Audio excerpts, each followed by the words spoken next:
Last Sunday, July 30th, Lane Frost, a world champion bull rider, would have one of the greatest rides of the year. He would score 85 points, win almost $10,000 at Cheyenne Frontier Days. This would be one of his best rides. But at the conclusion of the ride, the bull would ram his horn. The broken ribs would sever a blood vessel. Lane Frost died on the arena floor.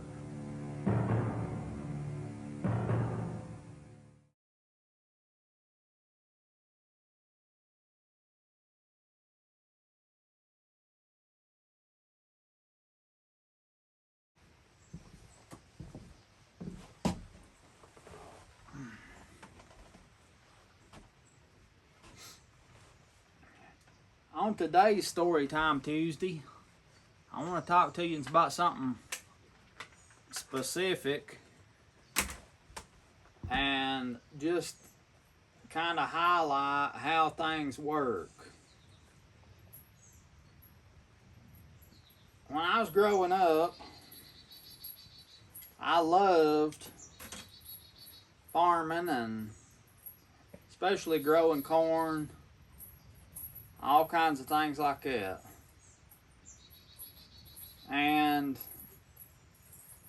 you know, as your life goes on, and I took a job working for a construction company and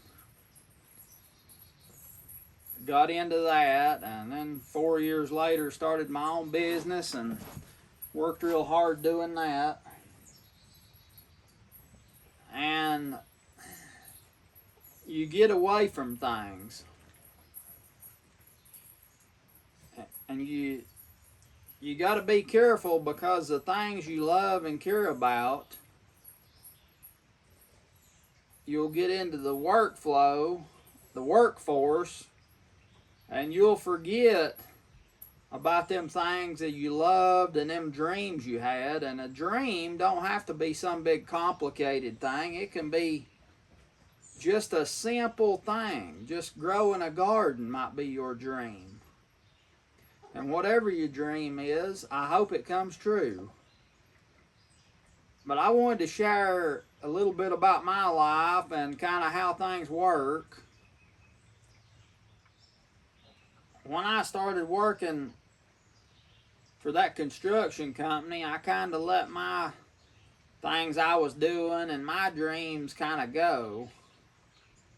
And I ain't complaining or thinking I made a mistake or nothing like that. I got a lot of good, valuable experience, and I loved it and I enjoyed it and I learned a lot. But what I want to point is, you can always come back to them dreams you had. They're not just gone forever.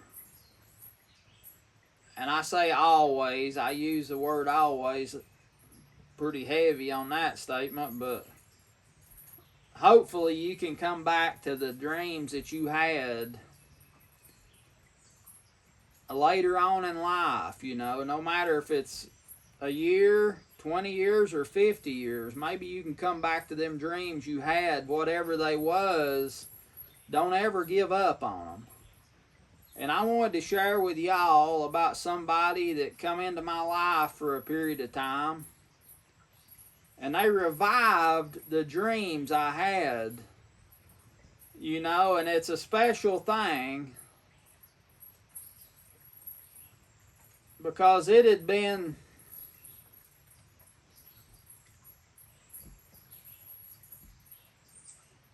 almost 20 years since I had kind of quit doing the things I loved, and as far as farming, growing corn and growing stuff on a larger scale than just a little garden, and well, not a little garden, but a garden.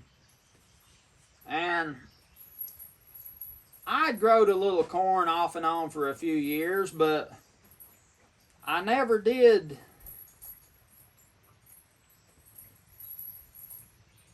I still put precedence on other things ahead of what I loved. You know, I put other things ahead of growing my corn, and it just, you know, it's just life. And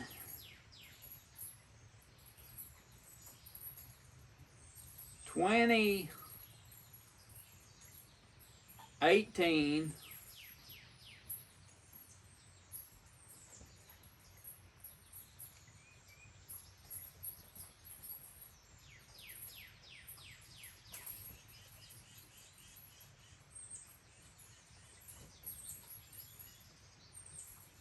around Christmas time,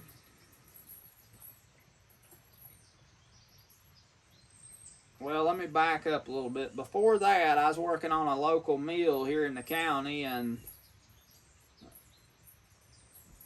I heard about this person that was growing corn and working hard and doing a lot of it by hand, and I thought, well, that's very interesting, somebody this age doing that. And later on, I was able to get up with this person and meet them and talk to them a little bit about what they was doing and how they was doing it and all this. And she wound up coming, and we milled some corn that she had and dried, and we just kind of got a friendship started and went from there. But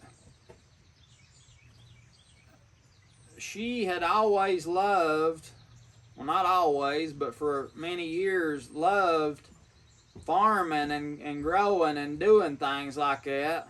But she shared with me that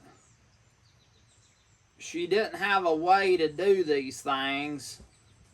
It was a real struggle for her to try to get ground to grow anything on and try to fix ground, because you about have to have a tractor to do very much. And there had been some people, you know, kind of halfway help her here and there, but when you're farming, things have to be done at a certain time. You know, it's very important that everything's done at a certain time, and if you're dependent on somebody else for that, it's hard. I mean, it's just hard, because especially in her position, because she cared so much about what she does and what she was doing, and not to be able to do what you need to do when you need to do it for something you really cared about was really hard. And I understood that, because, you know, I cared about things too. And so it went on, and we talked, and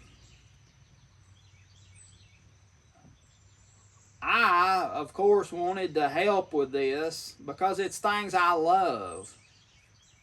So we kept talking and decided to try working together a little bit. And that year I was able to get some ground, and I had a tractor, and we fixed this ground, and we planted sorghum cane, and we planted some corn,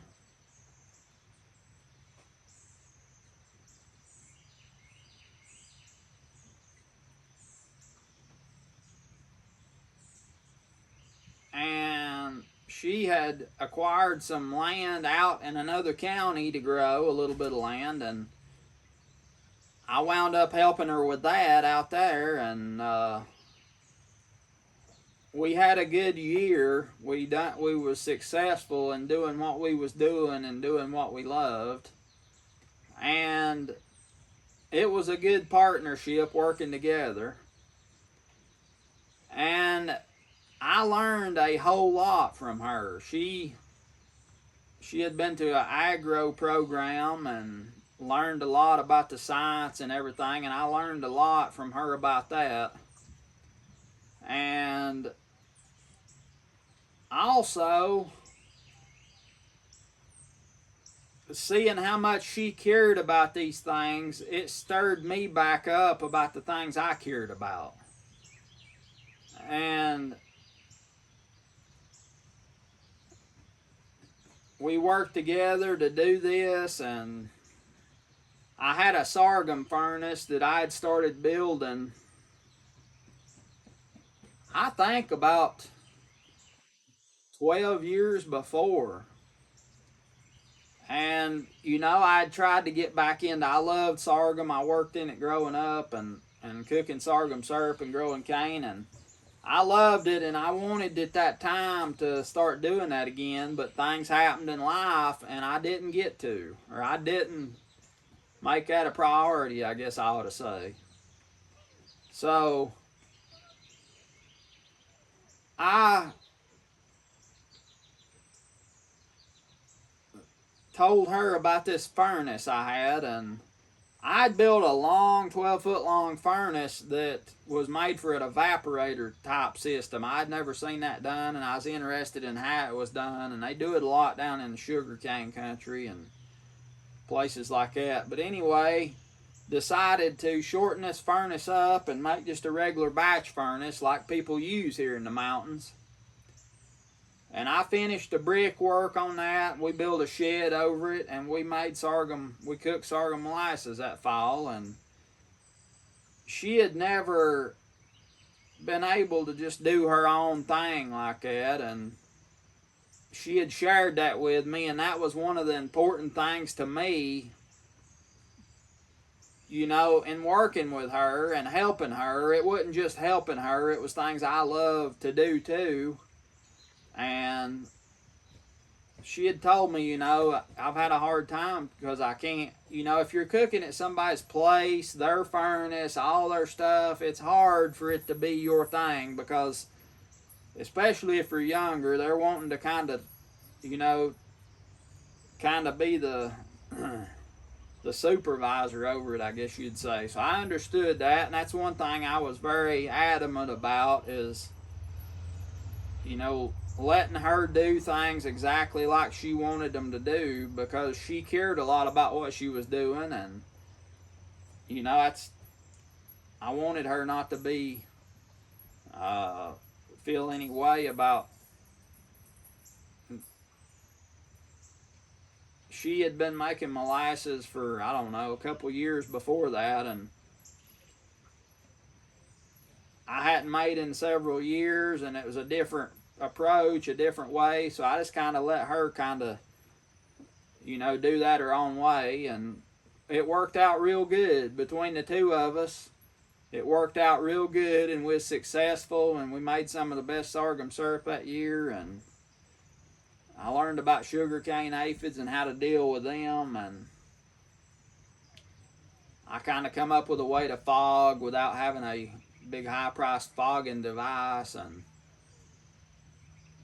we learned a lot as we went, and she had talked about harvesting the grain heads off of the sorghum, and she shared with me that some people use them for milling and they make things out of them. And it's funny, I had a trip to South Carolina to drop off a piece of equipment, and it was in my plans to come back through Atlanta, Georgia, and stop and meet this baker there in Atlanta. And she wound up going with me to drop this thing off in South Carolina. Then we come back around and come through Atlanta, and this baker, we sharing what we were doing, and he wanted some of that sorghum grain and to try and some of the things he was doing there in his bakery.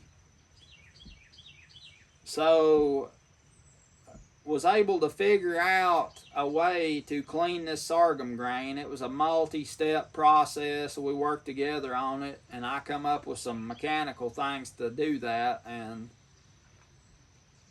we cleaned, I think it was 600 or 700 pounds of sorghum grain, and figured all that process out, and sacked this grain up and took it to this man in Atlanta, Georgia, and he opened it up and looked at it, and he said, "This is some of the cleanest grain we have ever seen in this place." And he talked about some of the problems they had with people bringing grain to them or them buying grain. It'd be dirty, rocks, sticks, junk in it, and we didn't have no high highfalutin cleaning equipment or nothing like that. We done all this pretty much our own process that we come up with at the time. And we wintered it good with fans and cleaned everything out of it. And it was some very nice, clean grain. So that was real encouraging. Somebody to say, man, this is great. This is the best we've ever seen. When you put your heart into something, you know it shows. And that was real rewarding. So it went on, and the next year we growed some more things and done this and that, and wound up with really quite a bit going on, corn and all kinds of things, and we had a lot of success, seems like, with every which way we turned. And that was the second year, and then that's the year that my parents was so sick, and it was real hard to do a lot of things, and very stressful with all these things growing and everything going on. And that fall is when my parents started getting sick, and then the next year, I lost my mother in February, and Dad was sick all through the summer. It was hard to do a lot, but then she had some things she had to attend to back where her family was, so she wound up going back there and working and doing the things that she loves still. And a lot of things I want to highlight on about things that were shared with me by her. Learned a lot about seed saving and the whole process with seed saving, and learned about growing some things that I wasn't familiar with. Learned about eating some things that I wasn't familiar with to find out I really like. And learned about some cooking processes that I didn't really know about. And just learned a lot about, the science of growing things and how all that works. And I'm thankful for every morsel of it. And I'll carry it with me as long as I live. And I hopefully was pretty balanced in sharing things with her.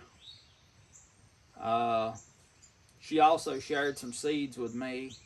The little bit of black emmer that I showed in a video a while back. If you didn't see that, you need to go back and watch it. The black emmer grain. She had that seed, and we growed it out as a grain trial, and that's where that seed come from.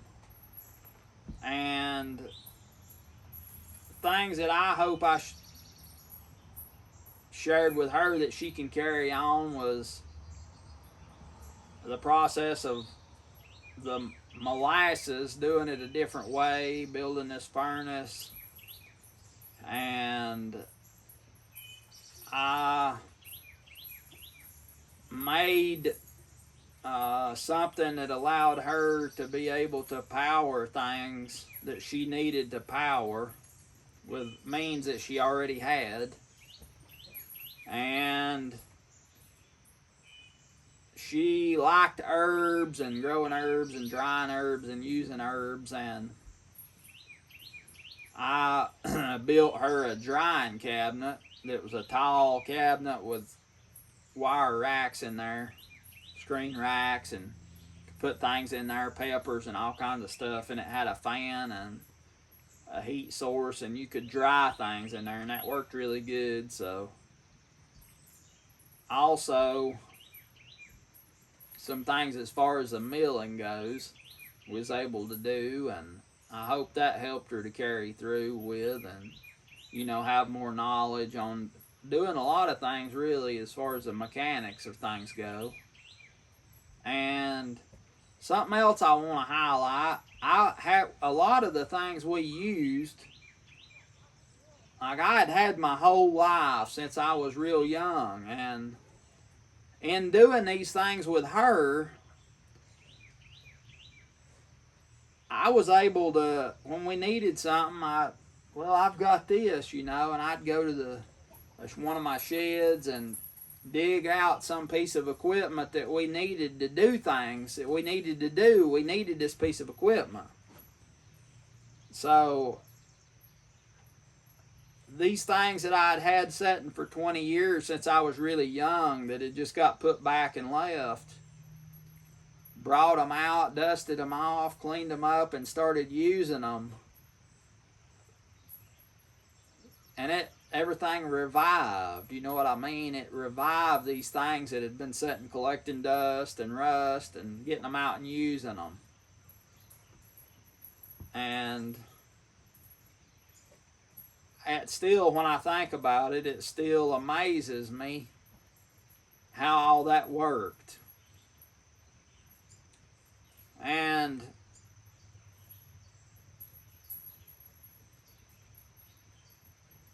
it was just,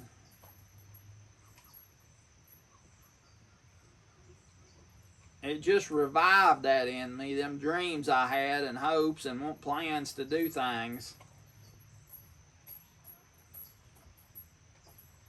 And the way I want you to see this is, or understand it, I stopped a lot of the things I was doing at that particular time to do this partner thing with her, and it wasn't no big money thing. I mean, we didn't make a lot of money off of this. It was more because it's what we loved to do, and we enjoyed it and cared about it. But what I want to emphasize on is when I decided to do that, and let some of my things that I was working on right then, the blessing was huge, because in so doing that, it revived a lot of my dreams and things that I'd been wanting to do for a long time. And it's just amazing to me how that come about and the blessing that it was. And I hope I was a blessing to her as well, and doing a lot of things, and encouraging her and helping her to be able to do some things that she's not able to do before. And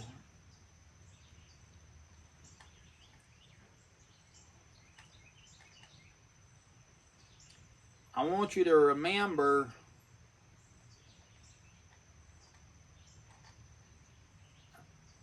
how people can be a blessing and encourage you and stir you back up about things that you had forgot about, or things you really cared about. You just kind of put other things ahead of them, and that's easy to do in life. I mean, that happens. It happens.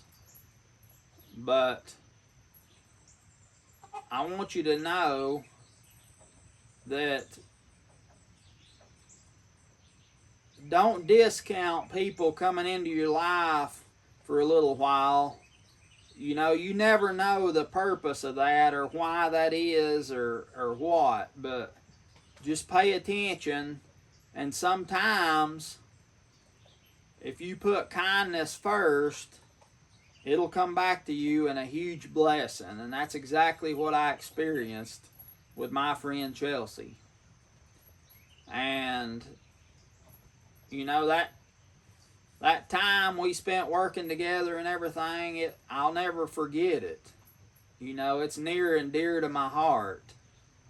And like I said, it hadn't been for that, I don't think, or maybe not I would have done the things I'm doing to the scale I'm doing them now, because it stirred me back up and revived them dreams in me to do these things that I'd always wanted to do and remembered. And thankfully, it kind of went hand in hand with this meal work and being able to do that and encourage people to grow food and do all that. And know more about how to encourage and not just be well, you need to do this, but, I don't know how you do it or something like that. But the building the mills, that dream has been a dream for me for 10 years plus. That's nothing new. But in so doing all these other things, it kind of come to be more so and encouraged me maybe to go that direction. And it helped a lot with that. So, I hope I relay to you the value of people and them coming into your life and the impact they can have on your life. And it can be positive, it can be negative, it can be both, but always look for the positive. That's what's going to help you. The negative ain't going to help you none. You can forget that. Not forget it, but remember it, but don't dwell on it. Dwell on the positive things. And you might be surprised at how things work to help and encourage you, and how things are a blessing, and why things happen the way they do. And that's my point for today's Storytime Tuesday. I hope you understand what I'm trying to say, but people are a blessing. And keep kindness first, and try to do your best, and you'll most likely reap a blessing. But I just want to say that I'm really thankful for my friend Chelsea and the opportunities we had to do these things together and everything I learned from her. She's a really special person, and I'm just thankful for her and being able to share all these things. And just remember, no matter the circumstances of the situation, people can have a positive effect on your life. It don't matter. If you look at it the right way and you keep kindness first, it can happen. And it does happen. I hope everything's going good for everybody out there watching. I appreciate all of yous. And hopefully I wasn't rambling too much through today's Storytime Tuesday. And just keep kindness first, and see what kind of blessings come your way. This is Justro at Metcalf Mills. Like this video if you liked it. Subscribe to my channel. Hit that notifications bell. And most of all, be kind. I look forward to seeing you next time.